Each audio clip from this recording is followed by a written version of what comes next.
Gloire à Dieu. Retrouver sa place. Ce soir, c'est possible. Alléluia. Il y a quelque temps, j'étais en Israël avec les frères au mois de novembre. Et comme on était là-bas, on était bénis. On a vu tous les lieux où Jésus a marché. On a vu tous les miracles que Jésus a fait. On était là-bas et c'était merveilleux. On était vraiment bénis. Et voilà que le jour est arrivé qu'on arrive en Galilée. Et là, quand on est arrivé en Galilée, la première chose qu'on a été voir, c'était ce lac de Galilée où Jésus a fait tous ses miracles. Et en descendant du bus, je dis, Seigneur, regarde où on est. Je dis, on est sur ce lac où tu as fait tous ces miracles. Et là, en descendant du bus, on a presque couru pour arriver sur le lac, si vous voulez. Et comme on voulait aller vers le lac, le guide et les gens qui étaient là, ils nous ont dit, non, avant d'aller sur le lac, avant de prendre le bateau sur le lac, il faut que vous venez ici, juste à côté, parce qu'il y a un musée. Et on va vous montrer quelque chose à l'intérieur de ce musée. Et là, on est rentré dans le musée. Et lorsqu'on est rentré dans ce musée, c'était une sorte de petit bâtiment comme ça. Et quand on est rentré à l'intérieur, il y avait une pièce maîtresse, si vous voulez. La pièce centrale du musée, c'était une barque. Et cette barque-là, elle était au milieu du musée. Alors elle était vraiment abîmée. Elle était en morceaux, elle était en miettes. Et là, ils avaient essayé de pouvoir revisser. Ils ont essayé de mettre des morceaux de ferraille comme ça pour la faire tenir. Et là, elle était au milieu du musée. Et là, on s'est tous mis autour de cette barque-là. Et lorsqu'on s'est mis autour de cette barque, on était là en train de l'admirer. On était là en train de la voir. Et le monsieur disait, ça, c'est une barque du temps de Jésus. Il dit, ça aurait pu être la barque de Pierre. C'était une barque où les pêcheurs montaient pour pêcher. Il nous expliquait un peu les détails de cette barque-là. Et en voyant cette barque, en étant dans ce musée à l'intérieur, si Dieu m'a parlé dans ma vie, j'en suis sûr, ce jour-là, Dieu m'a parlé. Et il y a un mot qui a résonné dans mon cœur. J'étais là, je voyais cette barque et en un instant, Dieu m'a parlé. Et Dieu me disait dans mon cœur, c'est pas sa place. Il me disait, c'est pas sa place. Et là, je comprends pas, je crois que c'est ma pensée. Mais encore, ça résonne fort dans mon cœur. C'est pas sa place. Alors, je comprends pas. On sort du musée, on va sur le lac, on fait la réunion, on est béni. Toute la journée, on est béni. Et le soir, on est en train de rentrer à Jérusalem, comme ça, on est dans le bus. Et en train de rentrer dans le bus, à Jérusalem, là, je repense à ce qui s'est passé l'après-midi. Et là, il y a ce mot qui résonne dans mon cœur. Je pense à cette barque, je la vois devant moi. Et là, ça dit, c'est pas sa place. C'est pas sa place. Et je dis, mais Seigneur, pourquoi c'est pas sa place? Et là, Dieu dans mon cœur, il me parle. Et il me dit, sa place à elle, c'est d'être sur l'eau. Mais maintenant, elle est dans un musée. Et là, j'ai commencé à penser dans mon cœur. Et Dieu m'a donné un message. Et ce message, je voudrais vous le partager ce soir. Et là, en train de réfléchir, je me suis dit dans mon cœur, j'ai dit, si c'est une barque du temps de Jésus, s'ils nous ont dit que c'est peut-être la barque de Pierre, alors je dis c'est peut-être la barque de Pierre. Et si c'était peut-être la barque de Pierre, c'est peut-être cette barque-là que Jésus un jour est monté. Et qu'il a dit à Pierre qui avait pêché toute la nuit, sans rien prendre, il lui a dit, Pierre, éloigne-toi un peu de terre. Et Pierre va obéir à la parole de Dieu. Et là, en un instant, il va lui dire, jette ton filet. Et Pierre va dire, on a pêché toute la nuit sans rien prendre. Mais sur ta parole, Seigneur, je jetterai le filet. Je ne sais pas depuis combien de temps tu essayes de prendre quelque chose dans les choses de Dieu. Tu essayes de faire des efforts, mais il n'y a rien qui se passe. Mais ce soir, essaye encore une fois. Parce que sur sa parole, je crois qu'il peut se passer des grandes choses. Et Pierre va obéir. La Bible dit que là, une pêche miraculeuse va se faire.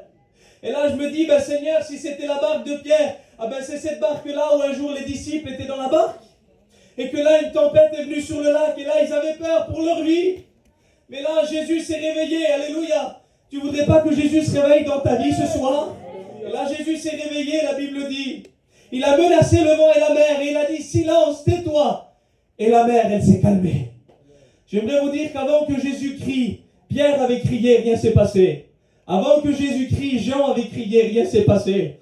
Mais lorsque Jésus a crié, alléluia, eh bien vous savez pourquoi la tempête s'est arrêtée?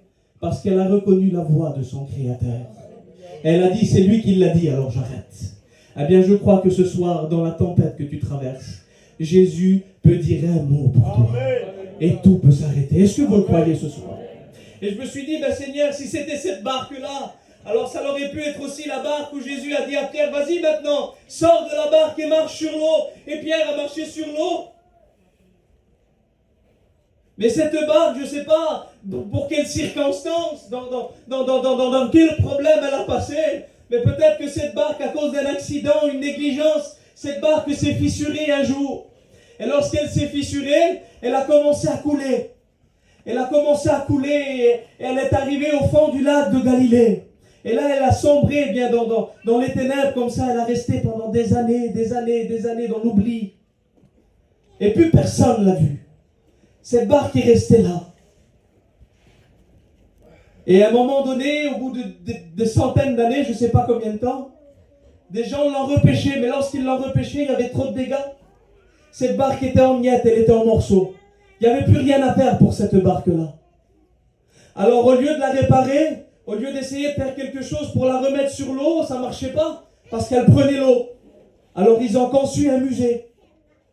Et là, dans ce musée, ils ont pris cette barque-là. Et ils l'ont placée dans ce musée pour que ceux qui viennent puissent l'admirer.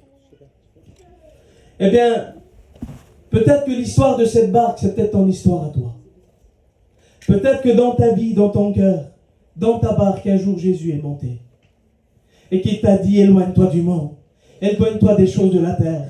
Éloigne-toi du péché. Et toi, tu avais obéi à Dieu. Et dans ton engagement, tu avais vu des miracles avec le Seigneur. Tu avais vu des choses extraordinaires. Jésus était dans ton foyer. Jésus était dans ta barque. Tu étais rempli de Dieu. Ta vie, c'était d'être sur l'eau. Ta vie, c'était d'être dans les choses de Dieu. Mais par rapport aux problèmes, par rapport aux difficultés de la vie, par rapport aux tempêtes, par rapport à tout ce que tu as passé. Et moi, je crois qu'il y en a parmi nous des gens, des hommes, des femmes, des foyers qui ont passé beaucoup. Parce que dans ce monde, on vit des misères, on vit des problèmes. Et cette barque, à cause des problèmes, eh bien, s'est enfoncée, toi, à cause des problèmes, des difficultés, je ne sais pas. À cause de la maladie, peut-être, à cause de la haine, à cause des problèmes que tu as passés, à cause des injustices que tu as vécues. Eh bien, tout doucement, tu as commencé, eh bien, ton cœur a commencé à se fissurer comme ça. Et tout doucement, tu as commencé à couler. Et à sombrer un peu plus dans l'angoisse, un peu plus dans la dépression, un peu plus dans les larmes, un peu plus dans les problèmes, un peu plus dans les ténèbres. Et là, tu as tombé dans l'oubli, tu t'es éloigné, tu as tombé dans l'oubli. Et là, peut-être que des gens ont passé à côté de toi, ils n'ont rien fait.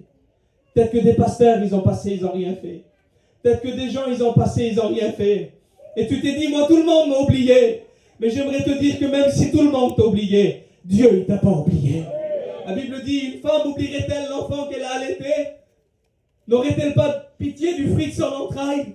Eh bien, même quand elle l'oublierait, dit l'Éternel, moi je ne t'oublierai pas, parce que je t'ai gravé sur mes mains. Et peut-être que cette barque, peut-être que c'est un foyer ce soir.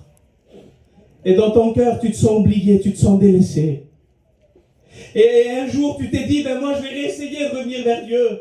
Je vais réessayer de faire des efforts. Je vais réessayer de partir en mission. Je vais réessayer de prendre ma vie avec le Seigneur. Mais lorsque tu es sorti de l'eau là, et que tu as réessayé de refaire un pas pour Dieu, tu as vu qu'il y avait trop de dégâts.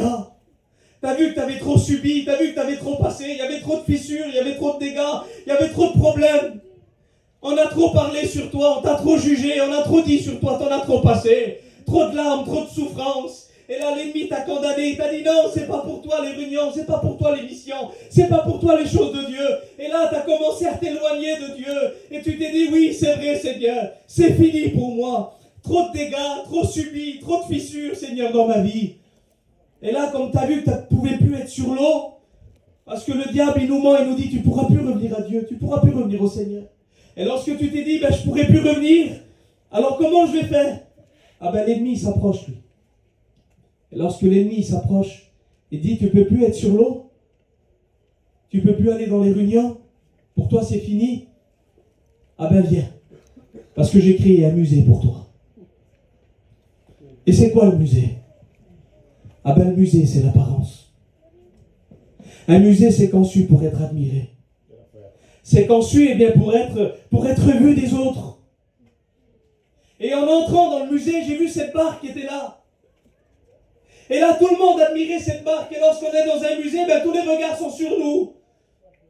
Et là, le musée, ben, c'est quoi? Ben, c'est de faire croire qu'on est heureux. C'est de faire croire qu'on est bien. C'est de faire croire que tout va bien. C'est de faire croire que ton foyer, c'est le plus beau du monde.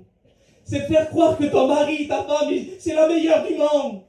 C'est de faire croire que toi, tu es heureux, que toi, tu es béni. Mais à l'intérieur, tu es malheureux. À l'intérieur, tu es malheureuse.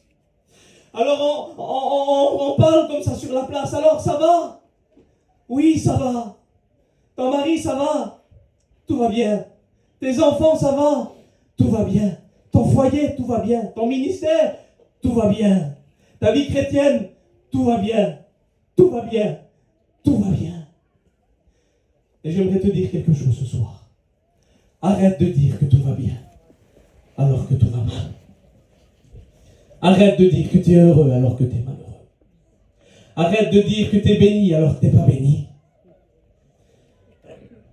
Mais quand on est dans un musée, on veut faire croire à tout le monde qu'on est bien. Alors on veut montrer qu'on a réussi. T'as vu? J'ai acheté un terrain. T'as vu? J'ai acheté une maison. T'as vu? J'ai fait ça. T'as vu? J'ai fait de l'argent. Gloire à Dieu pour tout ça. Mais c'est pas ça qui bénit les cœurs. C'est pas ça qui guérit un cœur. Mais on veut montrer, alors on étale notre réussite devant tout le monde. On fait croire qu'on est heureux, on fait croire qu'on est béni, on fait croire qu'on est bien. Mais à l'intérieur, on est malheureux. À l'intérieur, on est malheureuse. On joue un rôle. La vie qu'on vit, c'est pas la vie. C'est pas la vraie vie que Dieu nous a donnée. Notre vie à nous, c'était d'être sur l'eau. Ta vie à toi, c'était d'être là, c'était d'être sur l'estrade quand on vient chanter à la chorale. Ta vie à toi, c'était d'aller aux études. Ta vie à toi, c'était d'être un chrétien, c'était d'être une chrétienne. C'était d'être un homme rempli de Dieu. Ta vie, c'était d'être sur l'eau. C'était d'être dans l'œuvre de Dieu. Mais le monde t'a enfermé dans un musée aujourd'hui. Et aujourd'hui, tu veux devenir une œuvre d'art. Tu veux devenir une œuvre d'art. Montrer que tu es heureux, montrer que tu es bien, mais à l'intérieur, tu es malheureux. Et dans mon cœur, j'ai compris, lorsque Dieu m'a dit ça, j'ai dit, c'est pour ça, alors Seigneur, que tu as dit, c'est pas sa place. Ta place à toi, c'est pas d'être dans un musée, mon frère. Ta place à toi, c'est pas d'être dans un musée, ma soeur. Ta place à toi, c'est d'être dans l'œuvre de Dieu. C'est d'être sur l'eau de la parole. C'est de vivre des miracles, c'est de vivre l'évangile. C'est de vivre des expériences avec Dieu. C'est de t'engager avec le Seigneur. C'est ça ta place. C'est ça ta vraie vie. Dieu avait formé des projets sur ta vie. Jérémie 29, 11, il dit, car je connais les projets que j'ai formés sur vous, dit l'Éternel. Projets de paix et non de malheur, afin de te donner un avenir et de l'espérance. Le musée, il va te donner des projets, le musée. Il va te donner d'acheter des terrains, des maisons, des voitures, des avions. Il va te donner des projets, mais il n'y a que Dieu qui va te donner un avenir. Il n'y a que Dieu qui peut reconstruire. Et là, je pensais à cette barque dans le musée. Une barque dans un musée, ça n'a pas de sens, mes frères. Une barque dans un musée, ça n'a pas de sens. Et ton foyer aujourd'hui, peut-être qu'il n'a plus de sens. Peut-être que ton foyer, il n'a plus de sens. Peut-être que ta vie, elle n'a plus de sens aujourd'hui. Tu vis parce qu'il faut vivre, tu fais à manger parce qu'il faut faire à manger, tu parles parce qu'il faut parler, tu souris parce qu'il faut sourire, mais réellement, c'est pas vrai. C'est pas la vie que Dieu t'avait donnée. Et dans un musée, vous savez ce qu'il y a dans un musée? Ah ben dans un musée, il n'y a que des vieilles choses. Des vieux tableaux, des vieux bibelots, des vieilles guitares, des vieilles photos, des vieilles choses. Il n'y a que des trucs poussiéreux dans un musée. Quand on entre à l'intérieur, il y a une odeur. Il y a une odeur d'ancienneté, il y a une odeur de poussière. Il y a une odeur de quelque chose qui est vieux. Et toi, quand on parle avec toi, tu dis, ben moi j'étais rempli avant. Moi, on allait toujours dans les conventions, nous. Mon papou, c'est un pasteur depuis 50 ans. Mon père, c'est un pasteur. Moi, je me suis baptisé il y a 30 ans. Avant qu'on chantait un cantique, tout le monde tombait à genoux. Avant qu'on moi, je prêchais la parole, si j'étais un homme terrible. Avant. Mais qu'est-ce qui reste aujourd'hui? Qu'est-ce qui reste aujourd'hui? Tu vis dans un musée, tu vis dans le passé. Tu vis avec des expériences que tu as fait il y a 10 ans en arrière. Et si on t'appelle ici, tu n'as pas quoi dire. Parce qu'il y a 5 ans que tu as fait une expérience avec Dieu. Il y a 10 ans. Et tu es jaloux sur ta chaise. Mais j'aimerais te dire que c'est possible de faire des expériences tous les jours. Parce qu'avec le Seigneur, c'est possible. Et dans le musée, là, tu es là. Et je pensais à ça, Seigneur. Dans un musée, toute la journée, le monde nous voit. Mais je pensais à cette barque dans le musée, là. Lorsque les lumières s'éteignent, et que le gardien du musée ferme la porte comme ça, que tout le monde part, la petite barque elle reste tout seule. Et toi, toute la journée, tu fais croire que tu es bien. Excuse les frères, mais c'est le mot qu'il y a dans mon cœur. Je ne pourrais pas faire autrement. Je vais me libérer du message que Dieu a mis dans mon cœur. Toute la journée, tu fais croire que tu es heureux. Toute la journée, tu fais croire que tu es heureuse. Mais à l'intérieur, ça ne va pas. Alors tu te réveilles le matin, tu mets un masque sur ton visage, et là tu dis, je suis bien, je suis heureux, je suis bien, je suis heureux. Tout le monde te voit, on voit ta réussite, on voit ton foyer de loin, on dit, maman, c'est bien. Mais quand le soir, les lumières s'éteignent, et que tu fermes ta petite porte à clé là, et qu'il n'y a plus de lumière chez toi, alors là, tu ne peux plus tromper personne. Tu ne peux plus dire, je suis bien. Tu ne peux plus dire, je suis heureux. Tu ne peux plus dire, je suis béni. Tu ne peux pas te tromper toi-même. Les deux seules personnes que tu ne pourras pas tromper, c'est toi et Dieu. Autrement, on peut tromper tout le monde. Tu pourras tromper le pasteur, tout le monde. Mais Dieu ne trompe pas. Et toi, tu ne trompes pas. Et le soir, tu es là, tu te dis, mais Seigneur, pourquoi moi je ne suis pas béni? Pourquoi moi je ne suis pas heureux? Pourquoi je vis ces problèmes? Pourquoi Seigneur? Pourquoi Seigneur? Et t'es malheureux, t'es malheureuse. Tu sais pourquoi? Je vais te dire pourquoi. Parce que t'es plus à ta place. Parce que ta vie c'était d'être sur l'eau, mais aujourd'hui t'es plus sur l'eau. Aujourd'hui t'es dans un musée. Et aujourd'hui t'es plus à la place que Dieu veut. Mais j'aimerais te dire que ce soir, il est possible de retrouver sa place. Et là, cette barque, elle est là. Elle n'est plus à sa place, elle n'a plus de sens. Et il y avait un homme dans la Bible qui n'était plus à sa place. Ça se trouve dans Genèse, vous pourrez le lire. Cet homme s'appelait Adam. La Bible dit que Dieu l'a placé. Il l'a placé dans un jardin d'Éden. Il l'a placé pour qu'il ait la paix, pour qu'il ait la joie, pour qu'il soit heureux, pour qu'il ait tout en abondance. Mais la Bible dit que le serpent s'est introduit et qu'il a fait du dégât. Il a commencé à semer le doute. Et là, la Bible dit que Ève, elle s'est approchée de cet arbre-là. Elle a pris du fruit de cet arbre. Elle en a mangé, elle en a donné à son mari. Et au moment où ils en ont mangé, dit la Bible, eh bien la Bible dit qu'ils ont désobéi à Dieu. Et là, ils ont commencé à être malheureux. Vous savez pourquoi? Parce que lorsqu'ils ont désobéi, ils ont péché. Et le mot péché en hébreu, ça veut dire kata. Et kata, vous savez ce que ça veut dire? Ça veut dire manquer le but. Passer à côté du plan que Dieu nous avait tracé. Passer à côté des bénédictions que Dieu nous avait données. Ils ont manqué le but et ils ont péché. Et la Bible dit que lorsqu'ils ont péché, malgré qu'ils étaient placés par Dieu, le péché les a déplacés. Le péché les a déplacés. Dieu nous place, mais le péché nous déplace. Et là, la Bible dit que Dieu les a chassés du jardin d'Éden. Et lorsqu'il les a chassés du jardin d'Éden, il les a chassés, la Bible dit, dans une terre remplie de ronces et d'épines. Et Adam, il est là. Il est à l'extérieur du jardin. Et c'est une pensée dans mon cœur. Je pensais à ça aujourd'hui lorsque je lisais la parole de Dieu. Adam, il est là. Il est là en train de cultiver une terre remplie de ronces, remplie d'épines, à la sueur de son front. Et peut-être qu'il contemplait le jardin d'Éden de loin. Et il regarde sa femme et dit, mais c'est pas là qu'on aurait dû être, nous.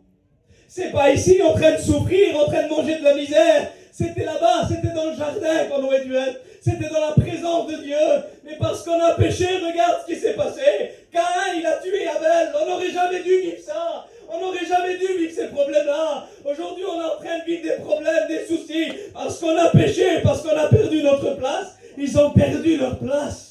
La place que Dieu leur avait donnée, ils l'ont perdue à cause du péché, dit la Bible. Et tout le reste des années que Adam a vécu sur la terre, c'était des années où il pensait dans un remords en disant, c'est pas ma place. C'est pas ma place, c'est pas là que j'aurais dû être.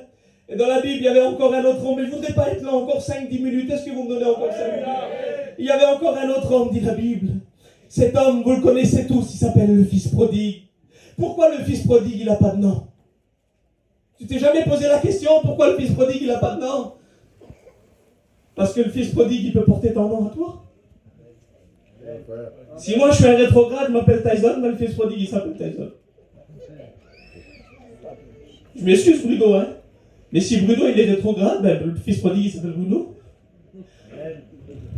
Le fils prodigue il n'a pas de nom.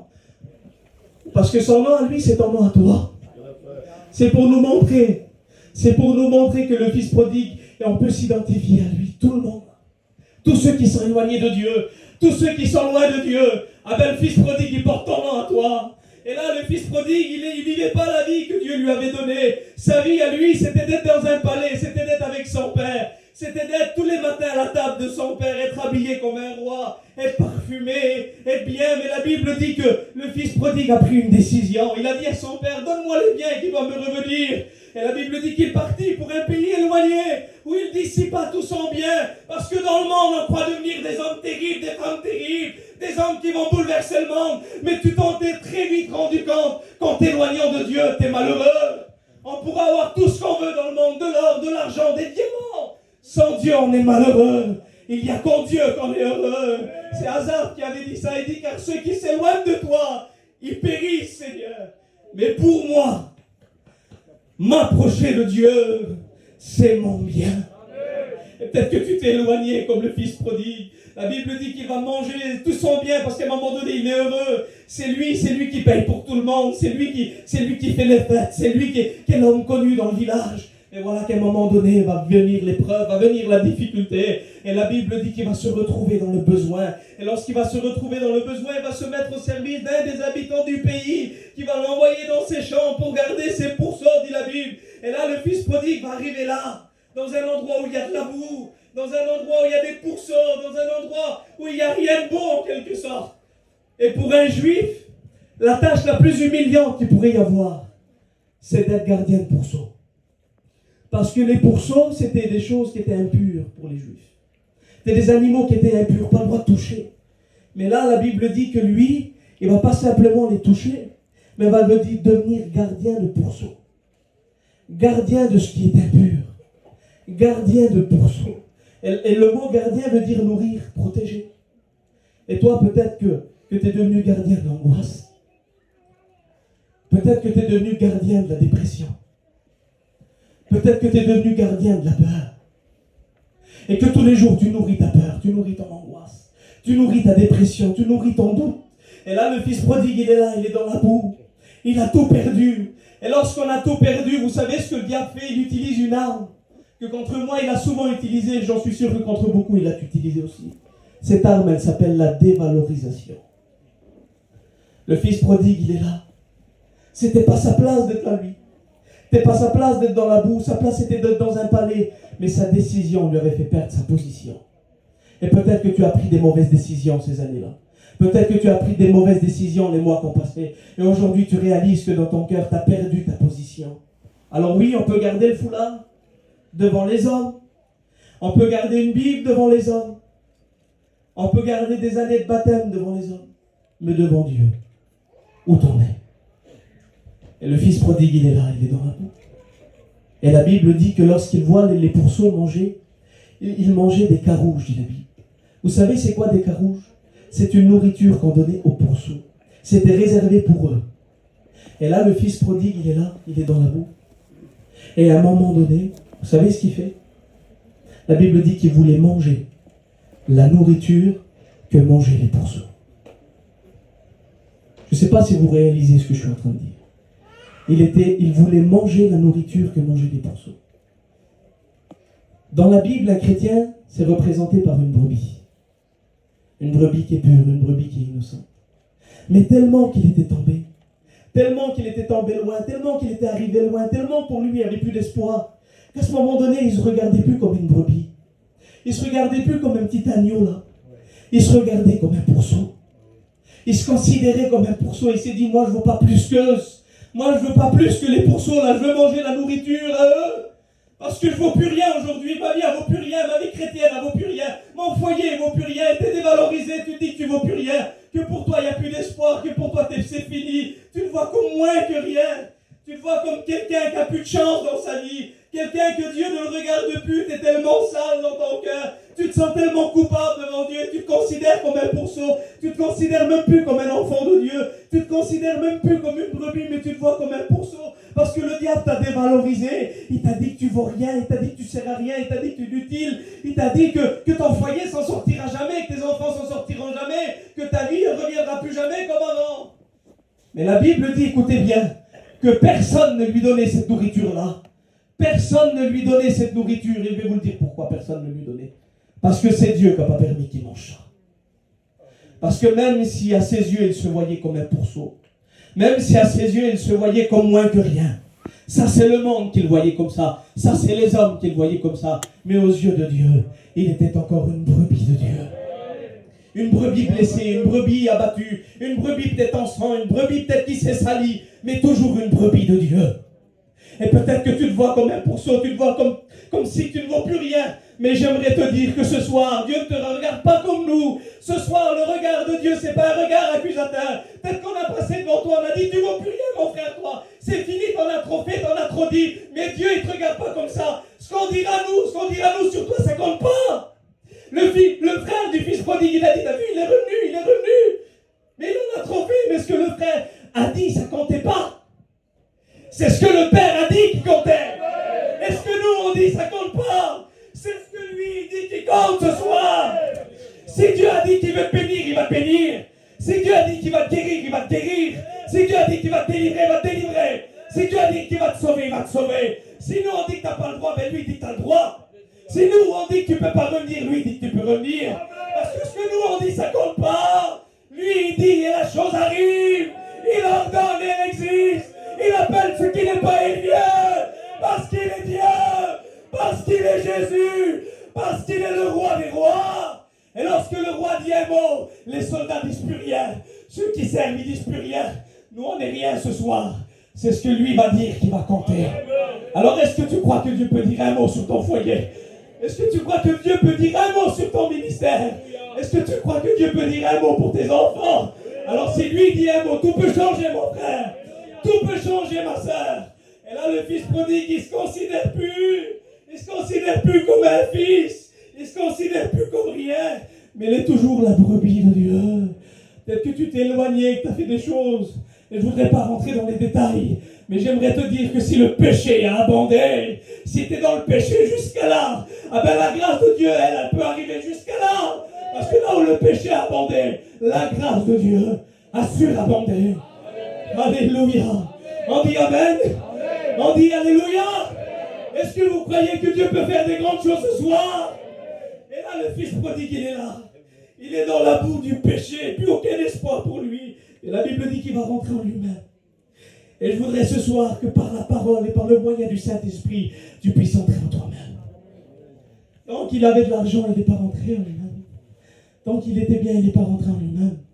Mais Dieu a permis une circonstance qui soit là. Pour qu'il puisse rentrer en lui-même. À un moment donné, il va rentrer en lui-même. Il va voir ses vêtements là, qui sont sales. Je dis avec mes mots, les frères. Il va voir la grappe là qui est là. Son odeur, c'est pas terrible. Il voit les pourceaux manger. Et il dit, mais je fais quoi ici, moi? Je fais quoi là? C'est pas ma place ici. Ma place, c'était d'être avec mon père, moi. Ma place, c'était d'être dans le palais. C'était de porter des beaux habits. Et d'avoir des chaussures dans mes pieds. J'avais un anneau sur mon bras. Tout le monde ici n'aurait pas pu payer mon anneau que j'avais dans mon bras. Mes chaussures que j'avais au pied, personne n'aurait pu les payer. Ils ne valaient pas 1 000 euros, ils ne valaient pas 3 000. C'était les chaussures du zèle que donnait mon père. Mon anneau à moi, c'était pas un anneau, non. C'était l'anneau de l'alliance que j'avais fait avec Dieu. Mon parfum qu'il y avait sur moi, Seigneur, le plus grand parfumeur n'aurait pas pu le payer. J'avais le parfum du Christ sur moi. Mais aujourd'hui, je suis là. Il dit, qu'est-ce que je fais là? Qu'est-ce que tu fais dans l'angoisse, toi? Qu'est-ce que tu fais dans la dépression, toi? Qu'est-ce que tu fais dans les larmes, toi? C'est pas ta place, ça. Ta place, c'était d'être là, c'était d'être avec nous, c'était de lever tes mains, glorifier Dieu, en te réveillant le matin, réunir tes enfants, glorifier le nom de Dieu. Ta place, c'était de parler en langue, de prophétiser, d'aller aux études, d'avoir un ministère de Dieu. Qu'est-ce que tu fais là? Rentre en toi-même et réalise que c'est pas ta place. Et il va réaliser que c'est pas sa place. Et il se dit, mais c'est mon père, chez mon père, il y a du pain en abondance, et moi ici, je meurs de faim. Il se rappelle qu'il a un père. Il se rappelle qu'il a un père qui est riche, et je voudrais que tu te rappelles qui est ton père. C'est qui mon père à moi? Ben, mon père à moi, c'est celui qui a créé le ciel et la terre. Mon père à moi, c'est celui qui a créé les anges. Mon père à moi, c'est celui qui a dit un mot à la tempête, elle s'est arrêtée. Mon père à moi, c'est celui qui est le chemin, la vérité et la vie. Mon père à moi, il s'appelle la lumière du monde. Mon père à moi, il est l'alpha et l'oméga, il est le commencement et la fin. Mon père à moi, il est le tout-puissant. Il est Dieu, alléluia. C'est lui ton père. Et si ton père décide que tu peux t'en sortir, alors tu peux t'en sortir. Peu importe la misère, peu importe le péché, c'est possible. Alors il se dit lui-même, il se dit, combien de mercenaires chez mon père ont du pain en abondance, et moi ici je meurs de faim. Alors il dit,